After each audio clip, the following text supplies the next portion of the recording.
स्वागत है आप सभी का। आपके साथ मैं हूं पुनीत। खबरों की शुरुआत करेंगे। व्यापम के जरिए आयोजित की जाने वाली प्रवेश परीक्षाएं जैसे कि पीईटी, पीपीएचटी, पीपीटी और पीएमसीए, इन सबको रद्द कर दिया गया है और 12वीं के प्राप्तांक के आधार पर ही छात्रों को प्रवेश मिलेगा।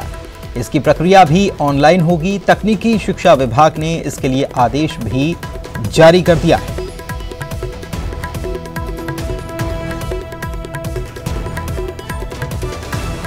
राघवेंद्र हमारे सहयोगी हमारे साथ फोन लाइन पे लाइव जुड़े हुए हैं, उनसे बात करते हैं। राघवेंद्र, ये क्या आदेश किस प्रकार का है, कैसे ये एडमिशन की प्रक्रिया होगी?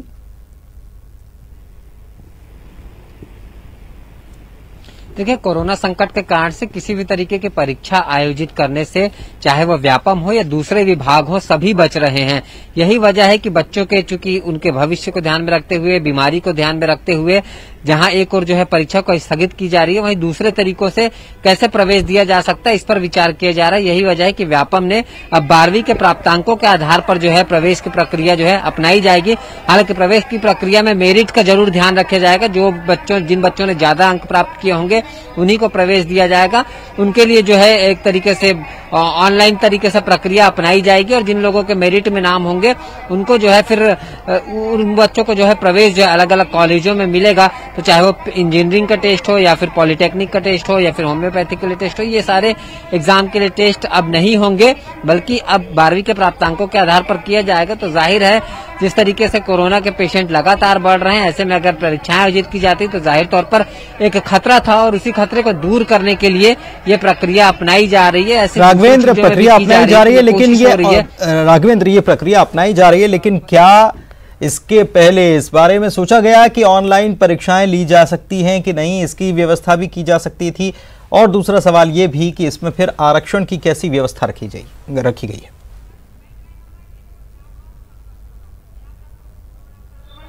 देखिए, निश्चित रूप से अगर ऑनलाइन परीक्षाएं आयोजित की जाती तो शायद कुछ टेक्निकल इश्यूज हो सकते थे। यही वजह है कि व्यापम ने किसी भी तरीके की परीक्षा से इनकार किया है। अगर ऑनलाइन भी परीक्षाएं अगर ली जाती तो भी से व्यापम का स्टाफ लगता, जिनको जो है कहीं न कहीं कंडक्ट करना पड़ता। इसके अलावा ऑनलाइन परीक्षाओं के लिए एक सिस्टम बनाना पड़ता। इन सब से बचने के लिए ही शायद व्यापम की ओर से ये कहा गया कि परीक्षाएं न ली जाए, बल्कि 12वीं के प्राप्तांकों के आधार पर जो है प्रवेश दिया जाए। तो इस साल इस आधार पर प्रवेश दिया जाएगा और जो रोस्टर नियम होता है, जिस तरीके से आरक्षण को लेकर रोस्टर होता है, उन नियमों का पालन तो किया ही जाएगा। उसमें जो बच्चे आएंगे उनको प्रवेश दिया जाएगा और बाकी जो सीटें बचती हैं आरक्षण के अलावा, उन सीटों पर सामान्य तौर पे जो सामान्य रूप से जो बच्चे हैं उनको मेरिट के आधार पर प्रवेश दिया जाएगा। तो मेरिट की प्रक्रिया तो रहेगी कि जिन लोगों ने ज्यादा प्राप्तांक प्राप्त किए हैं उनको जो है प्रवेश पहले मिलेगा, उनको मौका पहले मिलेगा। एग्जाम नहीं होने से जाहिर तौर पर बच्चों के लिए एक तरीके से फायदेमंद भी है, लेकिन कहीं न कहीं एग्जाम आयोजित होना चाहिए। जी, शुक्रिया आपका राघवेंद्र इस जानकारी के लिए। चलिए आगे बढ़ते हैं। भोपाल में लॉकडाउन का आज दूसरा दिन है और जबलपुर में भी 58 घंटे का टोटल लॉकडाउन चल ही रहा है। इसके अलावा कटनी भी 2 दिनों के लिए लॉक है। बढ़ते संक्रमण के चलते ये लॉकडाउन जारी है। 3 अलग अलग जगहों की तस्वीरें, भोपाल, जबलपुर और कटनी की। सड़कें सूनी हैं, दुकानें बंद हैं, लॉकडाउन का पालन कराया जा रहा है।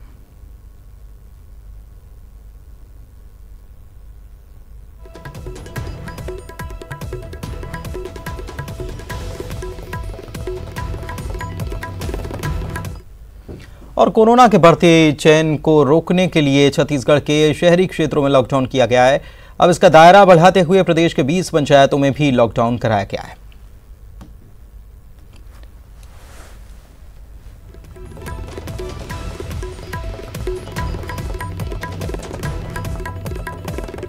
ग्राफिक्स के जरिए आपको दिखा रहे हैं कि कहां-कहां ये दायरा बढ़ाया गया है और लॉकडाउन का दायरा कैसे बढ़ाया गया, क्योंकि मामले लगातार सामने आ रहे हैं। छत्तीसगढ़ में कोरोना की चेन को तोड़ने के लिए ये सब किया जा रहा है।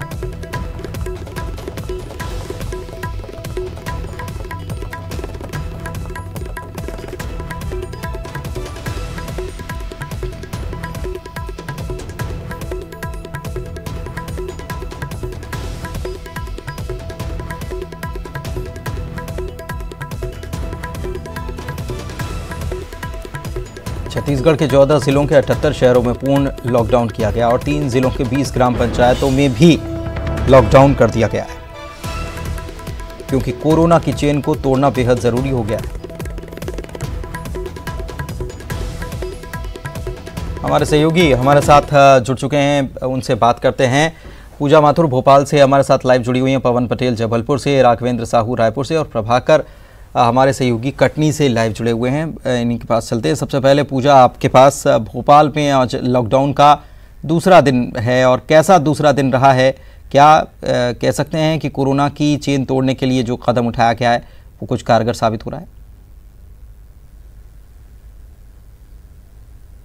बिल्कुल पुनीत, ये कदम बिल्कुल कारगर साबित हो सकता है क्योंकि जो 2 दिन का हाल है वो बेहद सुखदायक है, क्योंकि जो बीते 2 दिन से जिस सख्ती के साथ लॉकडाउन का पालन कराया जा रहा है ये देखने को मिल रहा है। जहां बेपरवाही लोगों की सामने आ रही थी, लोगों का सुस्त रवैया गाइडलाइन को अपनाने के लिए जिम्मेदार मानते हुए जिस तरीके से संक्रमण बढ़ता गया उसके ध्यान में रखते हुए जिस तरीके से गाइडलाइन का पालन करवाया जा रहा है, लॉकडाउन लगाया गया है और लोग घर के बाहर नहीं निकल रहे हैं, तो कहीं ना कहीं स्थिति कंट्रोल में ज़रूर होगी। और 10 दिन का ये लॉकडाउन है, आज दूसरा दिन है, तमाम दुकानें बंद हैं, सिर्फ इमरजेंसी सर्विसेज शुरू है, तो कह सकते हैं कि एक कंट्रोल करने का बेहद खास तरीका है। और जिस तरीके से शहर में संक्रमण बढ़ता ही जा रहा है, 100 से ज़्यादा रोज़ाना की रिपोर्ट आ रही है, आंकड़े तो अब 200 पार भी होते हुए दिखाई दे रहे हैं, तो कहीं ना कहीं अब लोगों को समझना होगा। जन जागरूकता अभियान चलाया गया लेकिन फिर भी लोगों की बेपरवाही ही सामने आई। तमाम जो गाइडलाइंस था उसका सही तरीके से पालन नहीं किया जा रहा था, जिसकी वजह से ये संक्रमण की चेन बहुत आसानी से बनती हुई दिखाई दे रही थी। और जो लॉकडाउन लगाया गया है उसका मेन मकसद यही है कि इस चेन को तोड़ा जाए। जो संक्रमण बड़े स्तर पर फैलता हुआ दिखाई दे रहा है वो वहीं रोका जाए, और इसे कंट्रोल करने के लिए लॉकडाउन जिस तरीके से लगाया गया है और सख्ती से इसका पालन भी कराया जा रहा है, ये बेहद माना जा सकता है कि आने वाले दिनों में इसका फायदा जरूर दिखाई देगा। आंकड़ों में भी, ग्राफ में भी, और शहर भी जिस तरीके से चपेट में आता हुआ दिख रहा था, संक्रमण पूरी तरीके से हावी होता हुआ दिख रहा था, 10 दिनों के अंदर जरूर कुछ ना कुछ प्रभाव जरूर होगा। अगर इसी तरीके से लोग सख्ती से लॉकडाउन का पालन करते रहे 10 दिनों तक, यानी 2 दिन तो बीत चुके हैं, 8 दिन और बचे हुए हैं, और साथ ही साथ जब लॉकडाउन खुल जाएगा उसके बाद भी अगर गाइडलाइंस मानते रहे जो स्वास्थ्य विभाग की तरफ से जारी की गई है, तो यकीनन कोरोना को हराना कोई मुश्किल काम नहीं होगा। जरूरत है तो सिर्फ गाइडलाइंस का पालन करने की, तमाम जो निर्देश दिए जा रहे हैं उसको ध्यान में रख करके घर के बाहर निकलने की, और घर के बाहर भी तब निकलने की जरूरत है। पवन हमारे सहयोगी जबलपुर से जुड़े हुए हैं, पवन से भी जानते हैं। पवन, यहाँ पर भी 58 घंटे का लॉकडाउन इसलिए किया गया क्योंकि लगातार मामले जबलपुर से सामने आ रहे हैं। हालांकि बाकी इंदौर या भोपाल की अपेक्षा जबलपुर कह सकते हैं कि अभी स्थिति ठीक है, लेकिन इसके बावजूद जिस तेजी से मामले बढ़ रहे थे उसके बाद यहाँ पर भी लॉकडाउन करना पड़ा 58 घंटे का।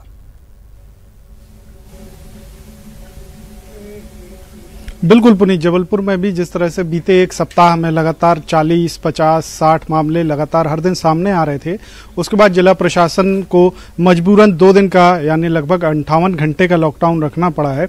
हालांकि पहले भी रविवार को टोटल लॉकडाउन रहता था, लेकिन जो मरीजों की संख्या बढ़ रही थी जिस तरीके से, और जैसे जैसे डेथ के आंकड़े भी बढ़े, तो वो कहीं ना कहीं प्रशासन के लिए चिंता का विषय बने और मजबूरन ये फैसला लेना पड़ा। आगामी दिनों में त्योहार है, उस समय भी प्रशासन के लिए एक बड़ी चुनौती है कि यदि संक्रमण की चेन को ब्रेक करना है, लोगों को संक्रमण से बचाना है, तो ऐसा ही कोई बड़ा कदम उठाना पड़ेगा। फिलहाल जबलपुर की अगर बात करें आंकड़ों की, तो 1010 आज सुबह 6 रिपोर्ट आई हैं, कल तक 1004 थे।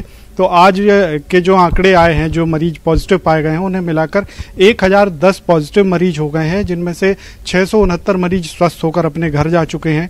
24 मरीज कोरोना के कारण काल के गाल में समा गए। वहीं अभी 317 मामले प्रेजेंट में आज की तारीख में पॉजिटिव हैं जो अस्पताल में इलाज करवा रहे हैं। तो कहीं ना कहीं लॉकडाउन का फायदा तो मिल रहा है, लेकिन जब जैसे ही अनलॉक होता है तो लोगों की जो भीड़ निकलती है वो कहीं ना कहीं संक्रमण को बढ़ा रही है। तो लोगों को जागरूक तो हैं, लेकिन फिर भी ये भीड़ जो इकट्ठी होती है, जो संक्रमण का चेन बन रहा है, एक व्यक्ति से दूसरे व्यक्ति में जा रहा है, ये प्रशासन के लिए चुनौती है, साथ ही साथ जनता के लिए भी एक चीज और ये पूजा, अब मैं आपसे भी इस सवाल का जवाब लूंगा, लेकिन पहले पवन से ही बात हो रही तो उन्हीं से जवाब ले लेते। पवन, ये जो लोगों की भीड़ इकट्ठी हो रही है, जब अनलॉक होता है तो भीड़ इकट्ठी हो जाती है, इस अनलॉक में भीड़ इकट्ठी ना हो इसको लेकर कोई प्लानिंग चल रही है क्या? क्योंकि गाड़ियों पर 2 सवारी परमिट कर दी, 2 व्हीलर पर, 4 व्हीलर में 4 सवारी परमिट कर दी। वजह यही है कि भीड़ इसीलिए ज्यादा इकट्ठी हो रही है कि लोग गाड़ियों पर सवार होकर जा रहे हैं, बाजार निकल रहे हैं, बाजार में निकल रहे हैं, घूमने भी निकल जा रहे हैं कई, और खास तौर पर युवाओं को रोकने के लिए, क्योंकि कई सारे युवा जो कॉलेज में पढ़ते हैं, पढ़ाई करते हैं, वो भी बाहर घूम रहे हैं।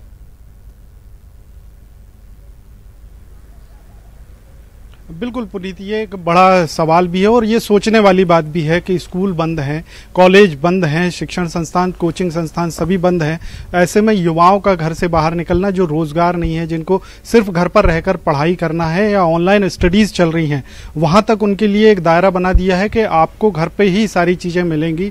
प्रशासन भी लोगों की मदद कर रहा है, जो कंटेनमेंट जोन बनाए गए हैं वहां भी लोगों को हर उनकी दैनिक जरूरत की चीज पहुंचाई जा रही है जो उनके लिए आवश्यक है। ऐसे में अनलॉक में लोगों का बेवजह घर से बाहर निकलना न सिर्फ उनके लिए मुसीबत बन रहा है बल्कि दूसरों के लिए भी मुसीबत बन रहा है। तो ये लोगों को समझना होगा कि हम भले ही पॉजिटिव ना हो लेकिन हम कैरियर हो सकते हैं। ये एक बड़ी बात है जो लोगों को समझना होगी कि जरूरी नहीं है कि हम पॉजिटिव हैं या हम पॉजिटिव हो सकते हैं। हो सकता है कि हमारे अंदर सिम्टम्स ना दिखें और हमें लोग यही समझेंगे कि हम कोरोना के संक्रमित नहीं है, लेकिन हम कैरियर बन सकते हैं। तो जो WHO की गाइडलाइन है, यदि लोग उसका बारीकी से अध्ययन करेंगे तो उन्हें समझ में आएगा कि कोरोना किस तरह से फैल रहा है। दूसरी तरफ प्रशासन की भी जिम्मेदारी है कि लोगों को बहुत अच्छे से, बहुत बारीकी से प्रतिदिन ये बात समझाएं कि संक्रमण प्रशासन को इसके ऊपर वर्कआउट करने की भी जरूरत है। प्रशासन को वर्कआउट करने की भी जरूरत है। जब अनलॉक की बात कही जा रही है, अनलॉक हो रहा है, अनलॉक 3 की भी बात हो रही है, तो भी वर्कआउट करने की जरूरत है कि कैसे लोग जो बाहर निकल रहे हैं उनको कंट्रोल करना भी जरूरी है। राघवेंद्र छत्तीसगढ़ से हमारे सहयोगी हमारे साथ जुड़े हुए हैं, उनके पास भी चलते हैं। राघवेंद्र, लोगों को कैसे कंट्रोल किया जाए, क्योंकि छत्तीसगढ़ में भी लॉकडाउन चल रहा है, 7 दिन का लॉकडाउन किया गया, अभी और कुछ ग्राम पंचायतों को भी शामिल कर लिया गया।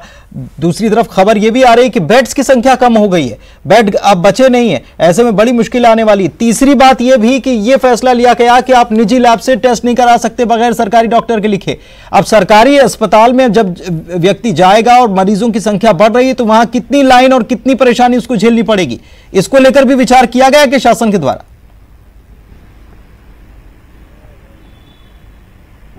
देखिए, निश्चित रूप से मरीजों की संख्या लगातार बढ़ रही है। 2000 से अधिक मरीज सिर्फ रायपुर में हो गए हैं और 7000 से अधिक कोरोना पॉजिटिव पूरे प्रदेश भर में हैं। तो जाहिर तौर पर ये मरीजों का आंकड़ा लगातार बढ़ता जा रहा है। और राजधानी जैसे अगर बात कर ली जाए, रायपुर चूंकि प्रदेश की राजधानी है, यहाँ पे जब बेड की कमी है तो समझा जा सकता है कि स्थितियां किस तरीके से बेकाबू है। इसको रोकने के लिए प्रयास जो है प्रशासन को बहुत कड़े कदम उठाने होंगे। हालांकि लॉकडाउन जरूर लगाया गया है, लेकिन फिर भी सड़कों पर बहुत सारे लोग निकलते हैं। आज तो हालांकि संडे है, क्योंकि छुट्टी का दिन होता है, इस कारण से बहुत कम लोग नजर आ रहे हैं, लेकिन बाकी दिनों में बड़ी संख्या में लोग सड़कों पर नजर आ रहे हैं। यही वजह है कि अब फिर से एक बार सख्ती की बात SSP ने कही है और बाइक में अगर 1 से अधिक व्यक्ति नजर आएगा या फिर कार में 2 से अधिक व्यक्ति नजर आएंगे तो उनके खिलाफ कार्रवाई करने के लिए कहा है। धारा 188 के उल्लंघन का मामला बनाने के लिए कहा गया है। तो सख्ती बरती जा रही है, लेकिन बेड की उपलब्धता वास्तव में हॉस्पिटल्स में कम हो गई है। यही वजह है कि कल इंडोर स्टेडियम को 250 बेड का जो है अस्पताल बनाया गया है, लेकिन फिर भी रोजाना लगभग राजधानी रायपुर में ही 100 से अधिक मरीज निकलकर सामने आ जा रहे हैं। तो ऐसे में वो बेड बहुत कम पड़ेंगे और जाहिर तौर पर अब एक व्यवस्था बनाने वाले हैं कि होम आइसोलेट करने का।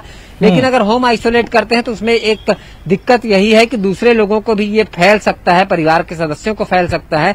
तो ये एक गंभीर चिंता का विषय है और इस पर ध्यान देने की जरूरत है और बेड की संख्या और बढ़ाई जानी चाहिए। राघवेंद्र, बेड की संख्या बढ़ाई जानी चाहिए। इसके अलावा एक सवाल और आपसे कि सरकार ने कल ही ये फैसला लिया कि आप निजी अस्पतालों में भी अपना इलाज करा सकते हैं क्योंकि बेड्स की संख्या जो है वो घटती जा रही है।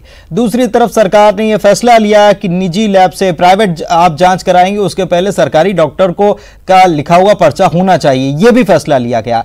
कोई कैपिंग भी नहीं की गई। अभी तक जो जानकारी है कि कोई कैपिंग की गई हो कि प्राइवेट हॉस्पिटल में आप इलाज करा रहे हैं तो वहां कोई कैप लगाया गया हो कि इतने तक ही इलाज होगा। क्या लूट मच जाएगी कोरोना के नाम पर? जाहिर तौर पर जिस तरीके से सरकारी अस्पतालों में व्यवस्था हो नहीं पा रही है, 2 से 3 दिन तक मरीजों को इंतजार करना पड़ रहा है उनको हॉस्पिटलाइज्ड करने के लिए। लगातार 104 में कई मरीज फोन कर रहे हैं, लेकिन उनको लेने के लिए एम्बुलेंस नहीं आ रही। तो जाहिर तौर पर न केवल मरीज परेशान हो रहे हैं, बल्कि उनके परिवार और आस पड़ोस के लोग भी चिंता कर रहे हैं, क्योंकि ये संक्रामक बीमारी है जो कि फैल सकती है।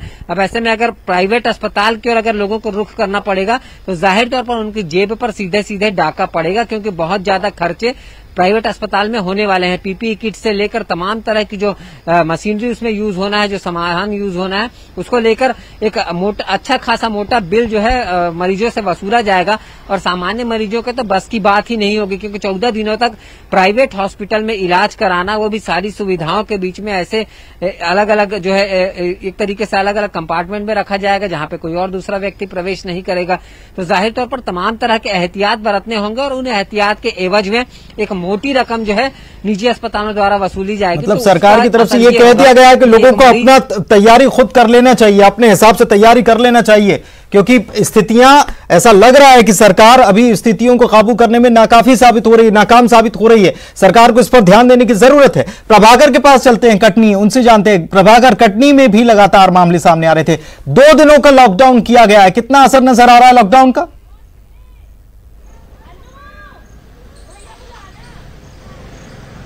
देखिए पुनीत, हालांकि अभी तक 2 दिन का लॉकडाउन बना हुआ था, पर आज ही कटनी कलेक्टर शशि भूषण सिंह ने 1 सप्ताह का टोटल लॉकडाउन का आदेश जारी कर दिया है, जिसमें समस्त दुकानें और प्रतिष्ठानें जो भी शॉपिंग कॉम्प्लेक्स वगैरह रहेंगे उन्हें 1 सप्ताह के लिए बंद करने का आदेश दे दिया गया है। आपको बता दें, कटनी में जिस तरीके से कोरोना के मामले दिन प्रतिदिन बढ़ते जा रहे थे, आज आंकड़ा करीब 110 के पास पहुंच गया है और कटनी में अभी तक 3 मौतें हो चुकी हैं। साथ ही 67 केस अभी कटनी जिला अस्पताल और अन्य कोविड सेंटरों में एक्टिव बताए जा रहे हैं, जिसको लिए शशि भूषण सिंह कलेक्टर जो हैं उन्होंने ये फैसला लिया है, जिसमें सभी दुकान और व्यावसायिक प्रतिष्ठान सभी को बंद करने का आदेश दे दिया गया है। हालांकि कुछ जो भी इमरजेंसी सेवाएं हैं उन्हें 6:30 से और 9 बजे तक के बीच में खोलने की अनुमति दी गई है। जहां तक टोटल लॉकडाउन की बात की जाए, कटनी में टोटल लॉकडाउन कर तो दिया गया है, पर जमीनी स्तर पर इसका पालन नहीं किया जा रहा है। लोग अभी भी अपने घरों से निकल रहे हैं, कोरोना के संक्रमण, बढ़ते संक्रमण को देखकर अभी वो सजग नहीं हो रहे हैं और लोग अपने खुद से लापरवाही बरत रहे हैं। जी पुनीत। बिल्कुल प्रभाकर, आप हमारे साथ बने रहिए। पूजा, आपके पास आते हैं। सवाल वही है कि प्रशासन को, शासन को अब ये सोचने की जरूरत पड़नी चाहिए, सोचना चाहिए कि जब अनलॉक किया जा रहा है और लोग निकल जा रहे हैं, भीड़ में निकल जा रहे हैं, शॉपिंग कर रहे हैं, बहुत सारी चीजें कर रहे हैं, कैसे कंट्रोल किया जाए, इसके ऊपर भी विचार होना चाहिए। जो कि मैं अभी बात कर रहा था पवन से, युवा निकल जा रहे हैं बाहर, जो कि जॉब नहीं कर रहे हैं, पढ़ाई कर रहे हैं, कुछ काम नहीं है, बाहर घूम रहे हैं, और ये बहुत भीड़ बढ़ाना और ये संक्रमण को बढ़ाने जैसा है। कैसे इसके ऊपर काम किया जा रहा है? बिल्कुल पुनीत, देखिए, जब लॉकडाउन नहीं लगा था तो जिस तरीके से संक्रमण बढ़ता जा रहा था, उसकी सबसे बड़ी वजह यही रही कि लोग खुद ही बेपरवाही से बाहर निकल रहे थे, तमाम गाइडलाइंस का फॉलो नहीं कर रहे थे, जिसकी वजह से संक्रमण बढ़ता गया, चेन लंबी होती गई और पूरा शहर पर हावी हो गई। स्थिति यहाँ तक बन गई। मजबूरीवश यहाँ पर लॉकडाउन लगाया गया है, क्योंकि इससे पहले भी तमाम उपाय किए जा चुके थे। शहर में अलग अलग धाराएं लगाई दी गई थी। उसके बाद बाजारों के खुलने की एक स्ट्रैटेजी तय की गई थी कि दुकान कब खुलेंगी, ऑड इवन फैक्टर के साथ ये स्ट्रैटेजी अप्लाई की गई थी। जो हॉटस्पॉट जोन थे उन्हें चिन्हित किया जा रहा था, वहां पर सीलिंग का काम किया गया, कंटेनमेंट क्षेत्र को सील कर दिया गया। तमाम उपाय अपनी तरफ से प्रशासन कर रहा है, लेकिन सबसे ज्यादा जो जरूरत है वो लोगों को खुद ही समझने की जरूरत है कि उन्हें जागरूक होना है, क्योंकि ये जिम्मेदारी केवल एक किसी व्यक्ति की या सरकार की या अधिकारियों की नहीं है, बल्कि जन जागरूकता के साथ ही इस अभियान को शुरू किया जा सकता है और छेड़ने के बाद यहाँ पर स्थिति ऐसी बन सकती है कि कोरोना की जंग जीती जा सके, कोरोना संक्रमण को फैलने से रोका जा सके। लेकिन जब तक लोग ही शहर के जागरूक नहीं होंगे, संक्रमण किसी हाल में रुकने वाला नहीं है। और यही वजह है कि जागरूकता की कमी कहें या लोगों की लापरवाही करें, बहुत ही तेज स्पीड के साथ ये ग्राफ हाई होता गया। अनलॉक फेज 2 की शुरुआत से अब तक के जो आंकड़े आ रहे हैं बहुत तेजी से बढ़ते हुए आ रहे हैं। अनलॉक फेज 1 तक फिर भी स्थिति कंट्रोल में थी। जो स्पीड थी लॉकडाउन से लेकर के अनलॉक में बढ़ने की, वो दुगनी तेजी से बढ़ी है। लेकिन अभी जो स्थिति बन रही है लॉकडाउन 2 में, जो अनलॉक फेज 2 की शुरुआत हुई है लॉकडाउन से लेकर के अब तक, ये स्थिति 4 गुना बढ़ चुकी है। अगर आंकड़े को हम देखते हैं तो संक्रमितों की संख्या बहुत तेजी से मल्टीप्लाई होती हुई चली गई है, और अब भी अगर लोग नहीं समझे तो आगे की स्थिति बद से बदतर हो सकती है, क्योंकि यहाँ पर मध्य प्रदेश में फिर सवाल यही उठता है कि जब तक लॉकडाउन है तब तक स्थितियां कंट्रोल में, अनलॉक हो रहा है तब फिर भी भीड़ बाहर टूट पड़ रही है, फिर वापस लॉकडाउन किया गया, फिर वापस अनलॉक करेंगे। तो ये क्या इसका इलाज केवल लॉकडाउन है, ये मान लिया जाए? लोगों को समझाने के लिए क्या कुछ किया जा रहा है इस लॉकडाउन के दौरान? देखिए, पुलिस ने तो कोई अपनी तरफ से कोई भी कसर नहीं छोड़ी। यहाँ तक कि जो बेपरवाह रवैया अपना रहे थे उन्हें बहुत डंडे भी पड़े हैं और बहुत सख्ती के साथ लॉकडाउन का पालन भी कराया गया है। बीच में ज़रूर थोड़ी बहुत जब से ढील मिली है कि जब से कार्यालय खुल गए हैं, लोगों के दफ्तर खुल गए हैं, तब से लोगों का आना जाना बना हुआ है, मिलने जुलने का सिलसिला ज़्यादा हो गया है, जो व्यापारिक गतिविधियाँ हैं वो बढ़ गई हैं, बाजार भी खुल गए हैं। लेकिन सबसे बड़ी बात जो बार बार प्रशासन कह रहा है, अपील कर रहा है कि जब जरूरत हो तभी घर के बाहर निकलें। संडे को लोग पिकनिक बनाने के मूड से बाहर निकल जाते थे, जिस वजह से पूरी मॉनिटरिंग के बाद ये देखा गया कि ऐसा नहीं होना चाहिए, जिसकी वजह से पूरे कह सकते हैं राज्य में रविवार के दिन कर्फ्यू लगाया गया, लॉकडाउन, कंप्लीट लॉकडाउन कर दिया गया। उसके बाद ये चिन्हित किया गया जिला स्तरों पर कि कहां पर बढ़ रहे हैं मामले, उन्हें लॉकडाउन लगाया गया। यहाँ ही नहीं, और जिन क्षेत्रों में अभी तक, जिन जिलों में बात करें कि लॉकडाउन जैसी स्थिति नहीं है लेकिन एक पर्टिकुलर एरिया से निकल करके मामले ज्यादा सामने आ रहे हैं, वहां भी प्रशासन सीलिंग का काम कर रहा है। लेकिन लोगों की जागरूकता ही है जो उन्हें बचा सकती है, क्योंकि ये किसी एक आदमी का काम नहीं है। ये पूरा जन अभियान जब तक नहीं बनेगा तब तक इससे जीता नहीं जा सकता है। और लगातार लोगों को समझाइश दी जा रही है, सीएम खुद अपील करते हुए नजर आ रहे हैं। रायपुर का एक बार फिर से रुख कर लेते, छत्तीसगढ़ की भी बात इस बीच कर लेते हैं। राघवेंद्र हमारे साथ लगातार बने हुए। राघवेंद्र, जागरूकता बहुत जरूरी है। हमने बीते दिनों जब लॉकडाउन लगा था छत्तीसगढ़ में, तब भी हमने देखा था कि वहां पर सब्जी मंडी में भीड़ उमड़ जा रही थी, लोग ध्यान नहीं रख रहे थे। हालांकि बाकी जगहों से तो छत्तीसगढ़ की स्थिति बहुत फिर भी ठीक है, लेकिन छत्तीसगढ़ में जो स्वास्थ्य सेवाओं की जो उपलब्धता है उसके हिसाब से हम माने तो यहां पर भी स्थिति बिगड़ी हुई है। ऐसे में लोग क्या इस बात को अब समझ रहे हैं जब फिर से लॉकडाउन हुआ है तब?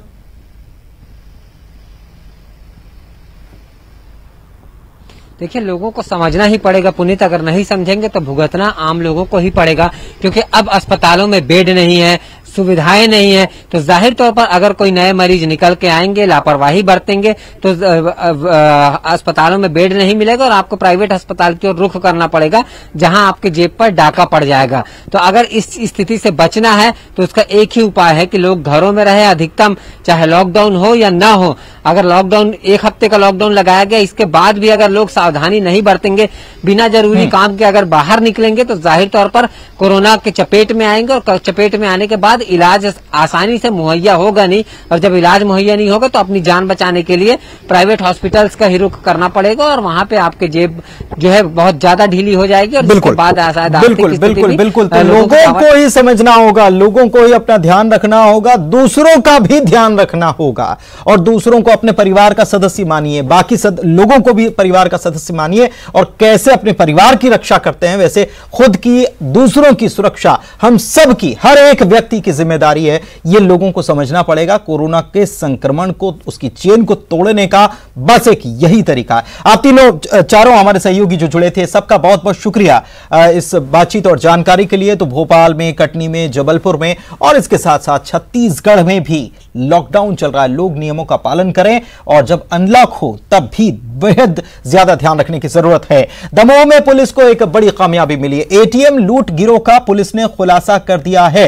गिरोह के 6 सदस्य गिरफ्तार किए गए। नकली नोट छापने के गिरोह में भी ये शामिल थे। आरोपी नकली नोट छापने का सामान और प्रिंटर भी इनके पास से बरामद हुआ है। हथियार के साथ लाखों रुपए की रकम, लाखों रुपए इनसे बरामद किए गए हैं। बड़ी खबर आपको बता रहे हैं।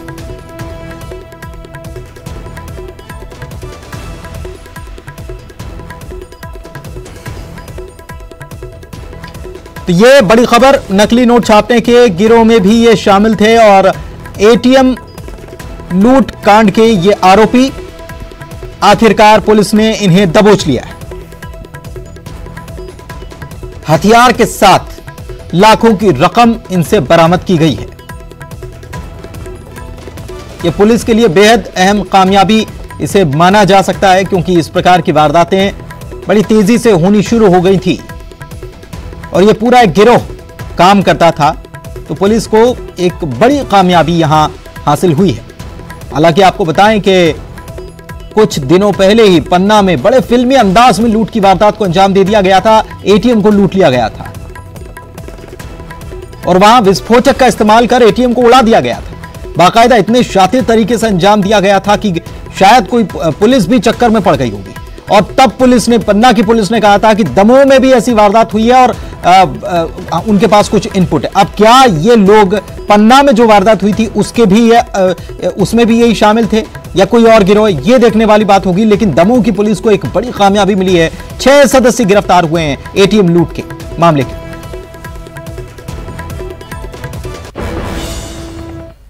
बुलेटिन में इतना ही। नमस्कार।